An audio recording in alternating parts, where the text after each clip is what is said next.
एक समय की बात है, एक चालाक लोमड़ी और एक सीधा साधा गधा एक गांव के पास रहते थे। लोमड़ी बहुत चालाक थी, वो लालची भी बहुत थी। गधा उससे बिल्कुल अलग था, वो रोज मेहनत करता था, वो बहुत ईमानदार भी था। लोमड़ी और गधा अक्सर मिलते थे, वो अपनी जिंदगी के बारे में बातें करते थे। लोमड़ी अपनी चालाकियों के बारे में शेखी बघारती थी, गधा अपनी छोटी छोटी खुशियों के बारे में बताता था। एक दिन लोमड़ी को बहुत जोर की भूख लगी थी, उसने बहुत देर से कुछ नहीं खाया था। उसने गधे को खेत में काम करते देखा, उसके दिमाग में एक आइडिया आया। लोमड़ी धीरे से गधे के पास गई और मुस्कुराई। मेरे प्यारे दोस्त, उसने कहा, मुझे एक सीक्रेट जगह पता है। गधे ने काम करना बंद कर दिया। उसने क्यूरियोसिटी से लोमड़ी की तरफ देखा। यह एक ऐसा खेत है जहां बहुत सारे टेस्टी खीरे और टमाटर हैं, लोमड़ी ने धीरे से कहा। गधे के मुंह में पानी आ गया, उसे खीरे और टमाटर बहुत पसंद थे। हम आज रात वहां जा सकते हैं और जितना चाहे उतना खा सकते हैं, लोमड़ी ने उसे ललचाया। गधा हिचकिचाया, वो जानता था कि उसे चोरी नहीं करनी चाहिए, लेकिन रसीले टमाटर और कुरकुरे खीरों का ख्याल उसे बहुत भाया। गधा लोमड़ी की बात मान गया। उस रात लोमड़ी और गधा किसान के खेत में घुस गए। चांद बादलों के पीछे छिपा हुआ था, चारों तरफ अंधेरा और सन्नाटा था। गधा इतनी सारी सब्जियां देखकर हैरान रह गया, वो उन्हें मजे से खाने लगा। लोमड़ी चालाक होने के नाते सावधानी से खा रही थी। वे तब तक खाते रहे जब तक उनके पेट भर नहीं गए। गधा बहुत खुश था, उसने पहले कभी इतनी स्वादिष्ट सब्जियां नहीं खाई थीं।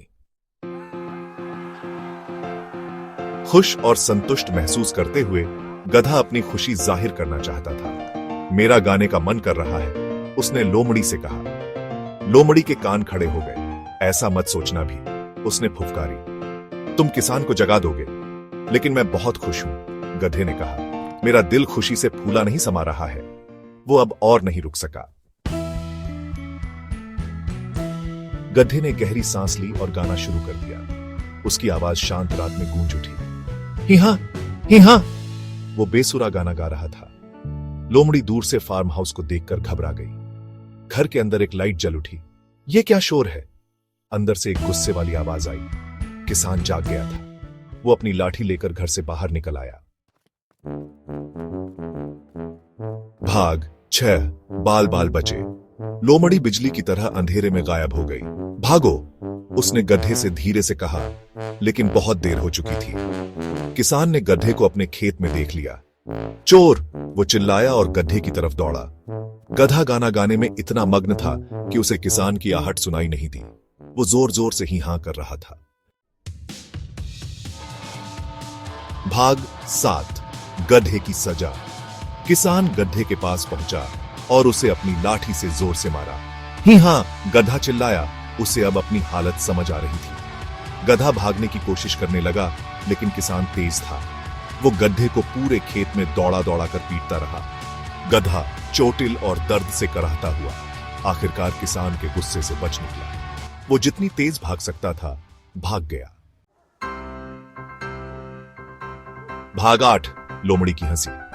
इस बीच लोमड़ी एक पेड़ के पीछे छिपी हुई थी और सारा तमाशा देख रही थी। वो गधे की बदकिस्मती पर हंसने से खुद को नहीं रोक सकी। ही हां, सच में। वो गधे की दर्द भरी आवाज की नकल करते हुए हंसी। कितना बेवकूफ गधा है, लोमड़ी खुश थी। उसने पेट भर खाना खाया था और सुरक्षित थी। वहीं दूसरी तरफ गधा पकड़ा गया और उसे सजा मिली। भाग 9 सीख।